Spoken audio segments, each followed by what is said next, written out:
Hi there guys, I'm Storm Stewart with WhichEV and we're here at the SMMT test day. We're going to be testing out some of the newest electric vehicles on the market. Behind me we've got the Honda E, not quite the newest one, but it's definitely one of the coolest ones in the most recent years.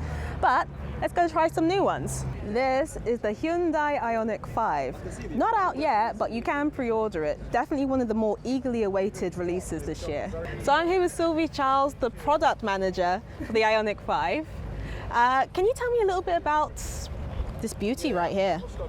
So IONIQ 5 is our new battery electric vehicle model. So it's built on a brand new platform, which means it is quite large. So it's got space, it's got high voltage, 800 volt charging, means you can charge very quick, and it's available in 2 different battery sizes. So you get a lot of tech in terms of comfort, in terms of safety, and everything else really.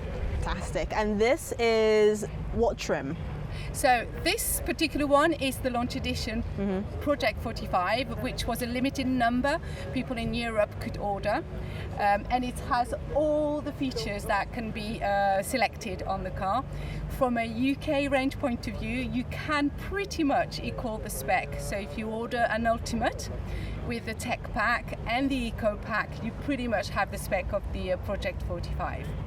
Cool. So you mentioned space, so shall we have a look inside? Yes, it's very deceiving. It looks compact, so it's actually quite a big car. So it's got a 3-meter wheelbase, which gives a lot of space inside. So you weren't joking when you said the interior was spacious. We've got a lot of leg room here. I've noticed 2 screens. Okay, so you've got a layout that is decluttered. You have 2 screens. One is focusing on the driver. So it's all what you would expect from an instrument panel, and then what you've got here is the infotainment, and the infotainment gives you a lot of information and access to different settings in terms of climate, seat position, in terms of EV information. You have a lot of information there. You also have a lot of buttons because people want to have quick access to some of the features, the most important ones. So you can have the sound, and then we can hear the sound of nature's here. You've got map, nav, media, all the most important and mostly frequently used ones as well. Okay, and what have we got going on for sound?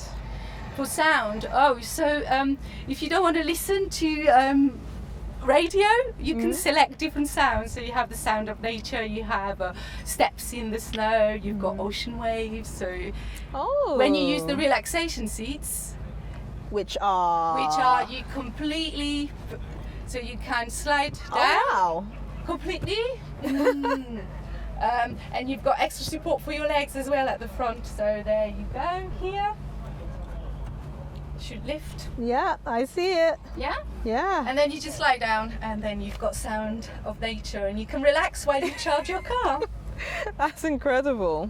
I noticed we've got Bose on our speakers on the door here. So you've got premium sound with Bose, and that's standard on the Ultimate trim. And around the Bose system, you can also see the ambient light. So you have a choice of 64 different shades of colours, and it changes as you drive. You can set it as you want. You can actually completely switch it off if you find it too intrusive. Do you have a favourite feature on the interior of this car?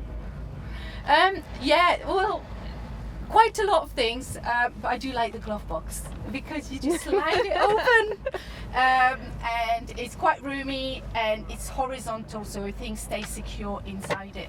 It's a nice quality of life feature right there. And I've noticed this central unit here. So here you've got the armrest, you've got good storage here, cup holes, USB keys, and you can slide it. So if you want to make more space for the back and go across, you can have that.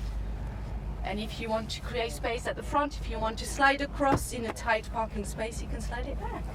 Here on the screen you can see information about the electric car, and here you've got V2L, so that's vehicle to load. What it means is you can plug any domestic appliances into the car. The plug is located between the rear seats, You've got 3-pin plug, so you could put your laptop, of course, but any other items you would need when you travel. And you can do the same with the exterior port. So using the Type 2 plug, you've got an adapter, and you can plug any 3-pin item. So you can imagine you could trickle charge another electric car with the IONIQ 5. Sharing the charge, sharing the electricity. Absolutely. So yeah, you can put electricity in and you can put it out safely as well. I'm someone with very long legs, so I rarely sit in the back of the car, but very clearly you can see I've got quite a bit of space back here, but we can still do more with this.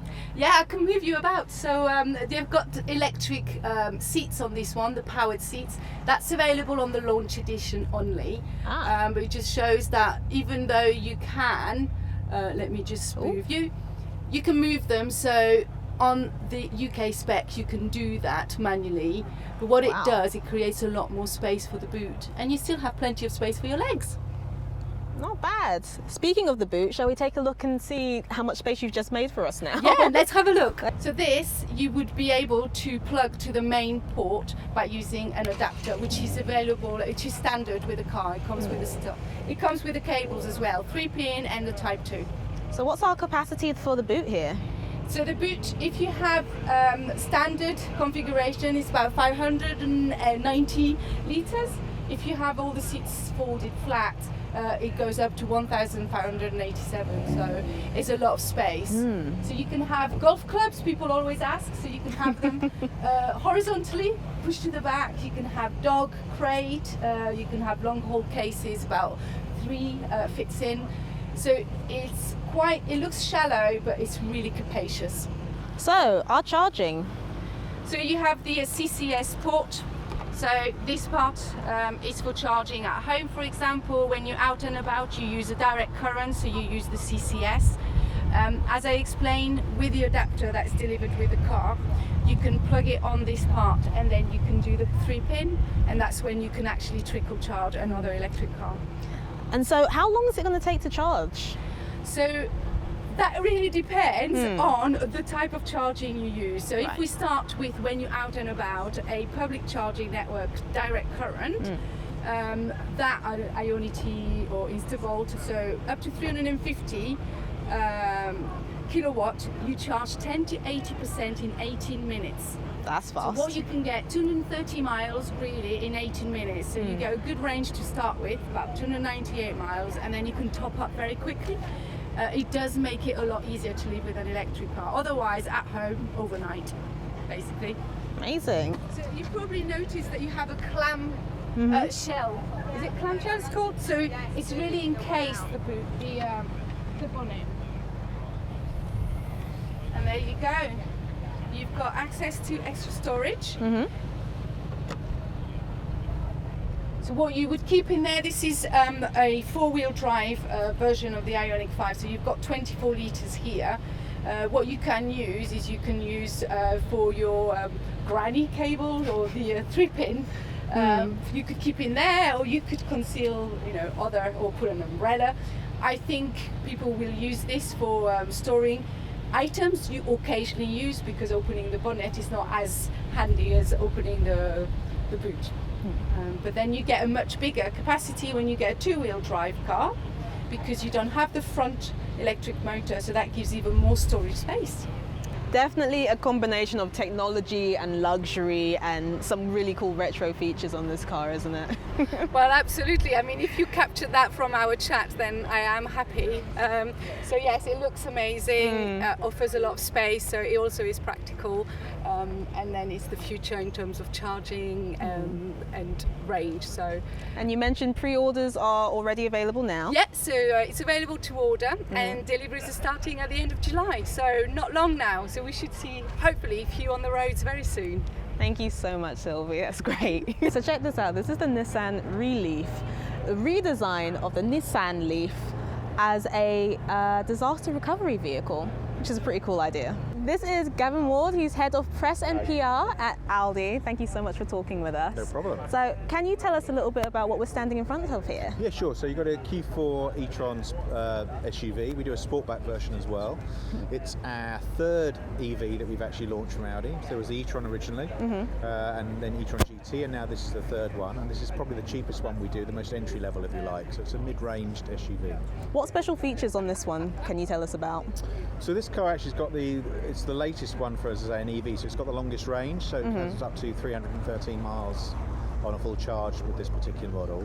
From a price point, it's just over £40,000. So again, it's far more affordable from the other EVs that we've actually launched. Definitely. And then the best thing about an electric vehicle as well, the way the architecture is, there's actually more space in it because all the battery packs are on the floor. So this car, although it looks like a sort of mid-compact SUV, it actually has the space inside of a larger SUV than you'd expect. So space is one thing. It also trials a head-up display unit, which is augmented reality, which you can have as well as an option. So that's new to us anyway, not just this vehicle. So it's probably the most advanced head-up display system that we've got at the moment. So there's a few interesting pieces with it anyway. Speaking of space, can we have a look inside? Yes, you can, no problem. So tell me a bit about what we've got going on here. Right, so with this car, as I say, sort of new style of steering wheel. You've got your digital display here, which you can change and configure. You've got your multimedia interface here, which then lays out all the different options and things you can change. You can change the style of driving and everything else of the vehicle. And as we mentioned already, the head-up display here, so it projects things in your line of sight, augmented reality, and it's got a depth of field that's greater than it has been before. So probably the best way to explain it is you basically look through the messages and things that are being shown, so you can still see it. It's not a distraction, but it's safer because you basically, as you take your eyes off the road, it's a safety thing, so you keep looking through when you have it. It's just a more advanced head-up display system than you've ever done before, really. It's kind of hard to explain it now. It's better if you just drove it and found out for yourself. So this is just over £40,000. It's an e-tron 40.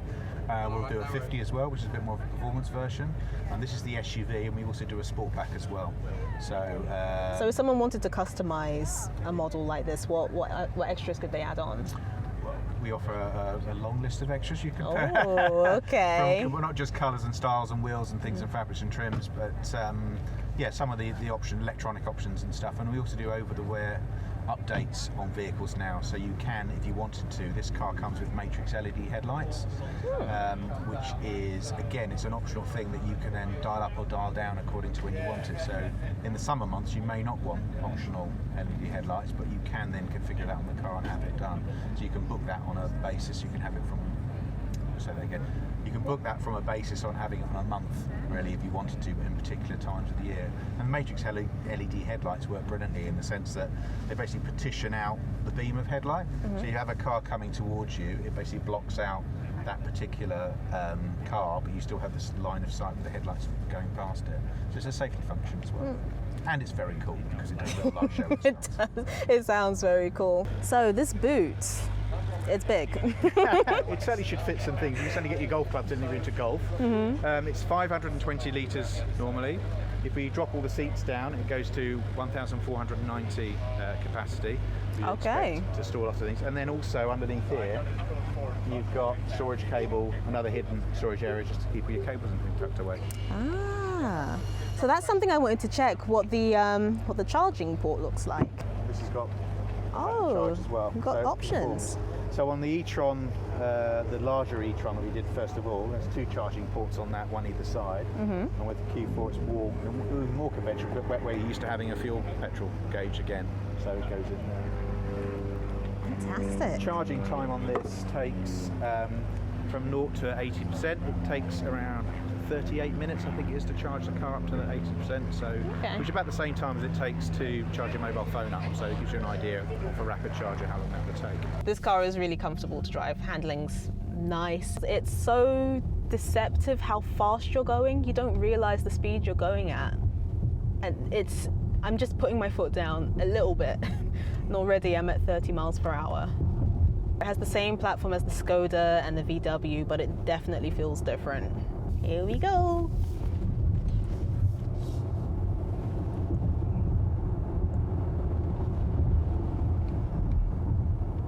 How's that? Good. Definitely not as fun as the GT though.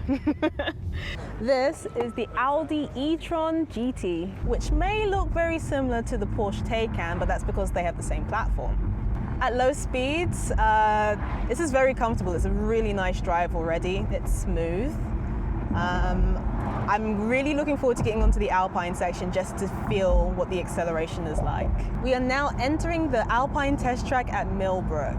Around corners, it's very, very tight, got good grip. I don't feel like I'm about to go flying anywhere. And it picks up speed so quickly. I only just need to tap the brake before I even start slowing down. I think you do underestimate how powerful it is by the time you come to one of these sharp turns and you're like, oh, I actually have to slow down. I think that's a problem some of these Tesla drivers have. They don't realize quite how fast they're going. All my years of playing Gran Turismo is paying off. Let's try accelerating. Oh yes, that was fun. So tell us a bit about the GT specs. Right, so I believe we've been driving a e-tron GT as well, which is a pretty flagship car for us. It's pretty fantastic.